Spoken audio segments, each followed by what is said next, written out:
We welcome you back here to Longhorn Weekly, live from Pluckers, the West Campus location. Two special athletes, special people from the University of Texas. They also happen to be outstanding Olympians. Courtney Okolo and Byron Robinson are with us here. Glad to have you guys with us. Good to be here. And I love the Olympic. I was going to ask you, Courtney, what no gold medal here with you? You didn't bring that. Where is your gold medal right now? It's in my apartment in a safe place. Okay, well, that's probably a good idea. Courtney, of course, the Rio Olympics gold medalist in the 4x400 meter relay, ran the opening leg for Team USA in the prelims and the final.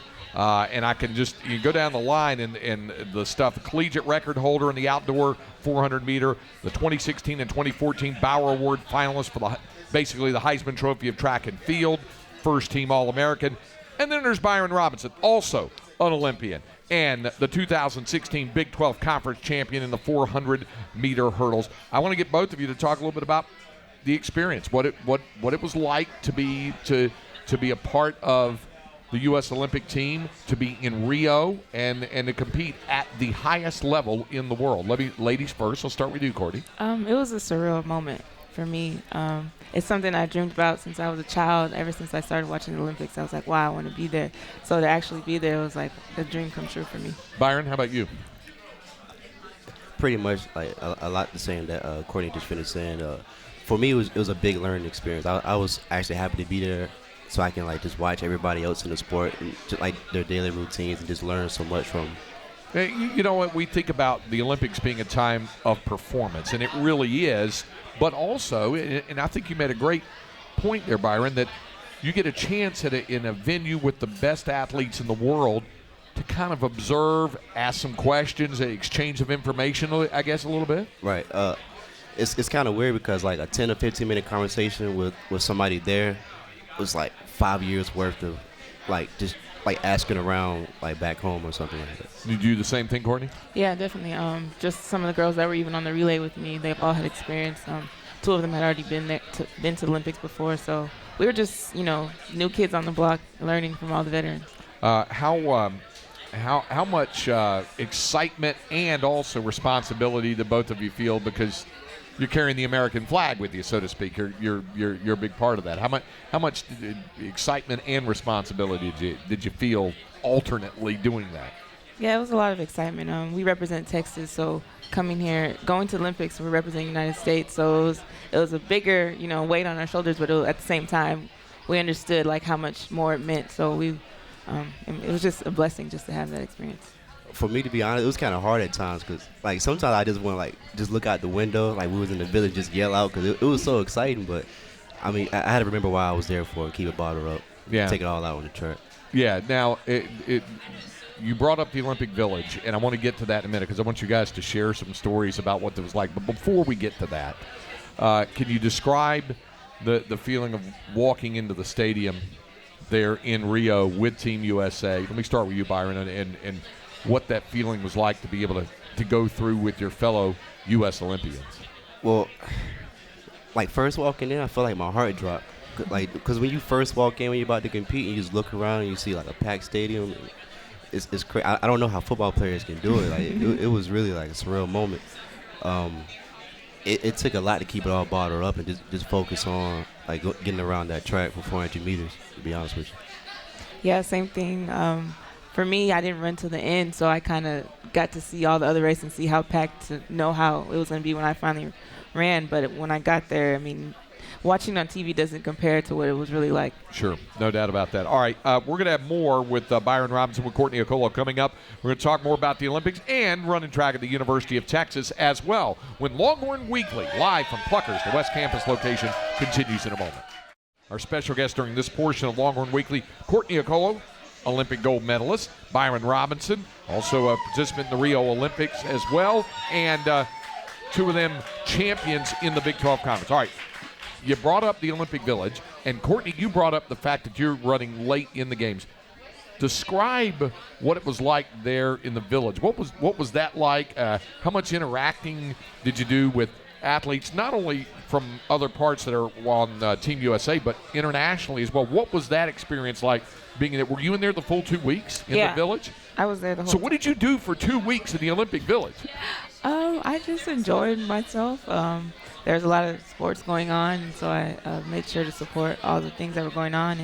And after a while, you get used to it. So it was a great experience. Was it kind of like a college experience? Yeah, it was. Like, I guess you could say, like how you have dorms. I guess they're nicer than what dorms were. So yeah, after a while, you start to be like, okay, this is getting used to this bed. This is my bed now. And then, so it was a good enough time to get used to everything. Byron, what about your experience in the Village? Well, I didn't really do too much. Only time I really left my room was to get something to eat. And my roommate was one of my old teammates before I transferred at Penn State. So he kept me laughing the whole time to get my mind like off the tracks. I wouldn't like stress out too much. So, I mean, outside of that, I didn't really like do too much mingling. I think I'm a little socially awkward anyway. So Oh, you really? It wouldn't have worked out for me. Yeah, I got you. Now, and Courtney, you would obviously run into other athletes from other nations and stuff when you're around in the Village.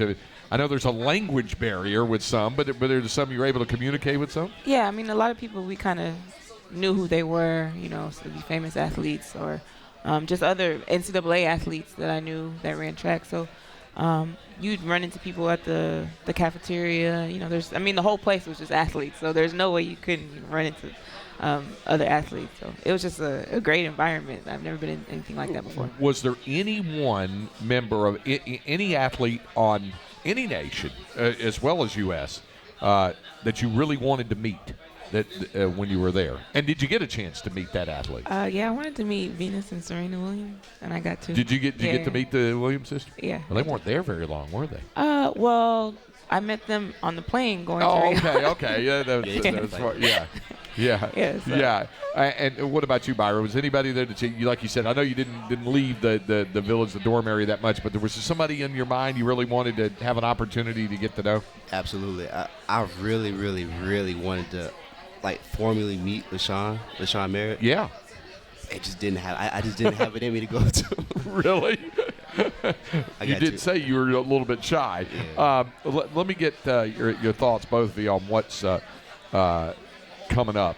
Courtney, I'm told that people kind of stop what they're doing and watch you at practice because you have this knack for making things look easy in the process. You've been described as a bit of a machine in that. Is there a real natural feel to what you do, or is all of that through all the years of training?